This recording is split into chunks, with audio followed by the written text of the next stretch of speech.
Alright, so recently I've been wanting to play a James Bond game, 007, pew, pew, pew, of the guy walking in the fucking gun barrel and he looks at the camera and shoots. That fucking guy, that guy. Because, honestly, I've never really, been into the James Bond movies that much. Like I said in the other video, I made a few weeks ago, I think. I don't really like watching stuff. I prefer playing the game and experiencing it myself. And now, for a long period, the James Bond 007 games were fucking great. And then, EA had to be them. They had to go throw the series into the ground and step on that bitch. But yeah, so I've never played the fucking platforming, weird NES kind of games from the 80s about James Bond. The first one I played was the one everybody played, Goldeneye for the Nintendo 64. Now, this game is considered like one of the best shooters ever made. But, I mean, it's fine.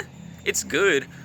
It's real. The real problem with it is it's an early N64 game, so they didn't really know how to take advantage of the hardware. And two, it's an N64 game. It has one of the worst controllers ever made.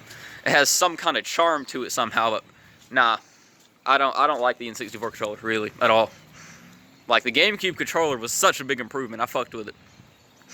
But yeah, GoldenEye N64. Personally, I don't really like the single-player campaign in that one. The real draw to the game is the fucking multiplayer. The 4-player split screen. Fucking fun. Another thing I like about the game is all the guns. You can basically have all the fucking guns at once. So you can just cycle through like 40 fucking guns. It's a lot.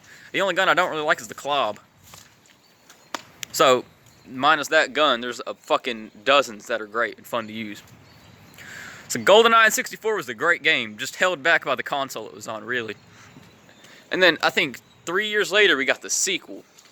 James Bond 007, The World Is Not Enough. This was pretty good, too. It also came out on the N64, so that's the thing, it's got the same problem as the other one.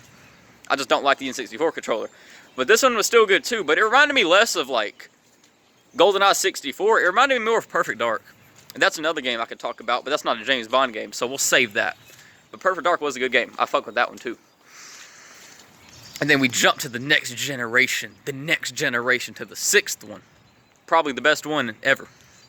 And then we got 007, Agent Under Fire. This one was okay. This one, honestly, there's really no reason for me to want to go back to this. I really don't. Like, the campaign's good. It has its own original story. I mean, it's fine. It's just something here's a problem I have with this game. Too much driving. There's one level where you're in a fucking tank.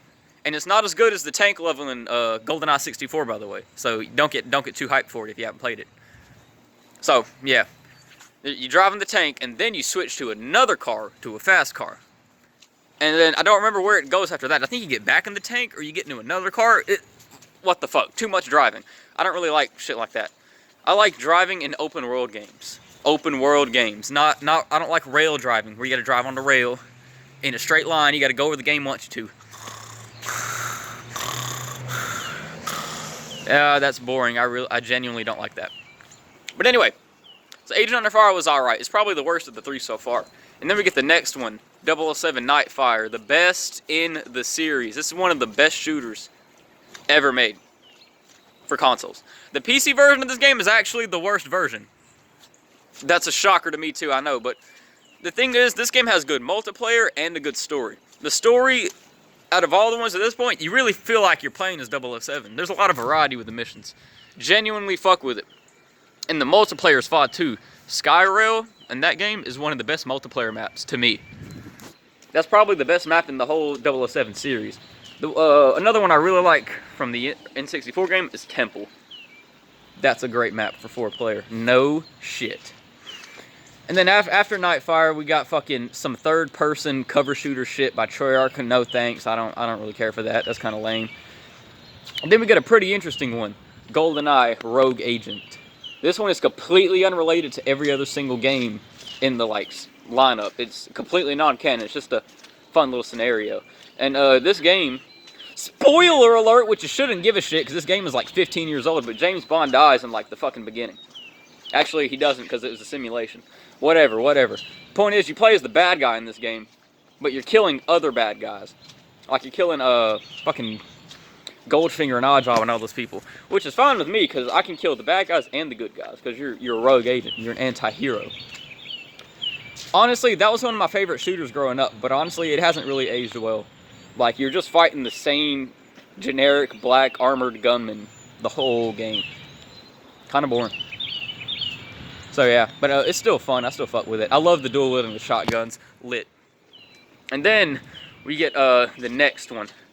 Goldeneye 007 for the Wii. The fucking Wii! This one sucks. It's a remake of the N64 game, but it sucks. Like, they jumped. They fucked up on that one. To me. And then a year later, they re-released it as GoldenEye 007. Reloaded. Basically, they ported it to the 360 and PS3. I guess they didn't think people would know. I fucking knew right away. And now, it is a little bit better because it looks a little better. It's in HD. You're playing with a real controller. Not a fucking Wii. That's lame. I don't really like the Wii controller. I like just using the GameCube controller for the games you can do that with. Whatever. So, GoldenEye 007 and Reloaded kind of ass. And then don't worry, because in typical EA fashion, we got the sequel to make it even worse, which is 007 Legends. I think this is the last game released in the series. If it's not, that's the last one I've heard of. It came out in 2012. It had 5 campaign missions. All short, all pretty short, so you can blow through that shit. And then you got the online multiplayer, which, from what I recall, was laggy as shit. So it's just... They fucked the series up. And that was the last game, as far as I know. If there's been another game since, please correct me if I'm wrong, but I know it's going to be shit. EA really threw this shit down the drain. They had some good games, some great games, an okay game, and then they just went and made a bunch of shit games. Like, when GoldenEye Wii came out in 2010, it got good reviews. I love saying that word. Goddamn, sorry. I really cannot believe that game got good reviews. It was bad. It's not good. That shocked me. But pretty much all the other 007 games before that one were good. Like, they had problems and flaws, but they were good games. They had at least either a good single player or a good multiplayer. We need another one like that. Come on. Come on, EA. Come on, EA. Release another fucking 007 game and make it good. Damn, this video got long as shit real quick, but if someone watches this all the way, that's cool. So yeah, boo-bye.